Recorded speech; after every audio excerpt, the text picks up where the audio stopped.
addictive, sexist, violent, brain-rotting entertainment played by people with soft meat, fueled by energy drinks and Doritos with scrawny little legs that sit with a cheeky little poop stain on the butt of their pants.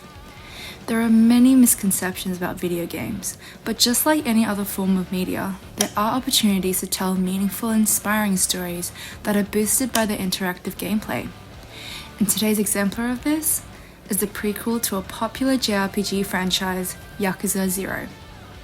It has all the concepts linked to video game misconceptions. Manly men engaging in exuberant violence. And it doesn't help that it's centered on the Yakuza, Japanese criminal organizations that are involved in human and drug traffickings, prostitution, extortion, and several other underground activities. So why is this game so inspiring? Well, let me introduce you to its dual protagonists, Kazuma Kiryu and Goro Majima. Both are Yakuza, obviously, and both get entangled in the corrupt politics and power struggles catalyzed by the empty lot, an unassuming piece of land that is essential to completing the Kamurocho revitalization project, thus promising massive profits to whoever attains it. It's an intense drama, an overarching plot action-packed full of betrayals, bastard schemes, and greed for power and money, and you're saying these are our protagonists? Well, just like a man who raises his beard proudly to assholes on jet skis making fun of his string thong, greased butt-cheek down on a beach, Kiryu and Majima are chaotically good men. Despite being Yakuza, they are righteous, with benevolent consciences of morals, honor, and integrity independent from outwardly regulations, such as the law or society, in such a cruel world as the one in Yakuza 0. One showcase of said chaotic goodness is the transformative violence of the game's storytelling. Kiryu and Majima get into countless fights, on the streets, through big bosses. It's the core mechanic to progress in the game after all. You can switch between 4 different styles of fighting to keep things fresh, where level ups down the line conjure up new combos and variations. Money explodes from enemies of drunkards, Mr. Shakedowns, and street punks like confetti, while your character glows with a fighting aura that allows him to smash traffic cones onto their opponents and dish out satisfying and hearty barrages of punches and suplexes. Yes, it's a classic romanticization of violence, a familiar depiction in video game history with justified worries of the desensitization of real-life violence. But Yakuza 0's bloodshed is bombastic and unrealistic, and most importantly, it's fictionalized, and used thematically as a vehicle to convey both protagonists' righteousness, delivered contextually through their storylines. It's in the empty lot that Kiryu punches out a guy for debt collection.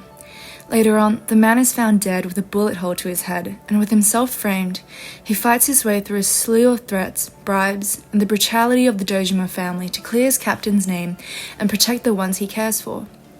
On the other hand, Majima is forced to manage a cabaret club as punishment for once defying direct superior orders, and to be allowed back in the ranks, he must assassinate the owner of the empty lot, which turns out to be an unbeknownst, innocent, and defenseless woman. From there on, he fights against numerous perpetrators and their wicked ploys to protect her. Violence is still maintained in its essential and barbaric form, but there's a divergence for its usage by enemies for their wicked motives, contrasted against its reconstruction as a form of resistance and protection by both protagonists, where Kiryu and Majima always come out on top. Their goodness must be chaotic to traverse the heavy-handed Yakuza climate. But this game is so much more than that. It isn't only about the fist brawls and the pinky cutting and the shakedowns, because it's also about this.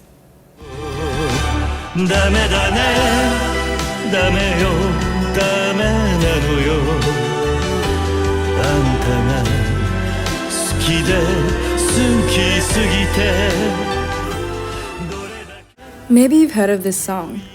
It blew up on social media platforms for a bit way back, sporting several humorous iterations. But behind the memes, it's a side game where Kiryu goes for some manly karaoke, belting out a manly and emotional song. There's also one where Kiryu races to become a pocket circuit racing god, inspiring the passionate yet troubled commentator to keep the job for the children. You can challenge Michael Jackson in order to become the best dancer in town. Or Befriend Mr. Libido, who's thrusting half naked in a cabaret stairwell. Return some pants to a pantless man. Return a game that was stolen by a Yakuza, who stole it from a street thug, who stole it from a high school delinquent, who stole it from the boy. To be human is more than just living through the serious and weighted main plot. And Yakuza 0 breathes life into that, with an absurdity that is strangely authentic. The sub-stories emphasize the chaotic goodness of both characters, where the game isn't embarrassed to show us our tough heroes simply being human outside of all the violence. They get into weird situations and do things in a true individualist fashion. And honestly, it's inspiring. My favourite of Majima's is the side quest Be My Boyfriend, where he must pretend to be a young woman's boyfriend so she can avoid her dad's relentless arranged dates. They go to a restaurant where he sits through a tense interview and actually tries really hard to make a good impression, it ending in a heartfelt show of a beautiful father-daughter relationship. On the other hand, I love the quest Real Estate Royale, where Kiryu aims to overthrow the 5 billionaires of Kamurocho, a crime syndicate of money-hungry real estate tyrants that abuse the tenants under dictatorial control. Each billionaire, after defeat, joins his team to start over as honest businessmen.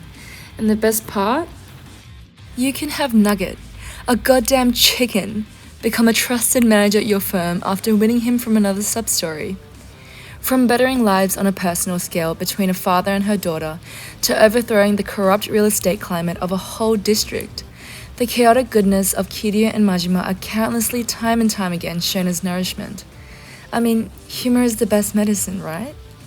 Yakuza 0 masterfully exercises bathos, anti-climaxes sparked by its ridiculous tonal shifts, from straight, cold-blooded murder to fishing.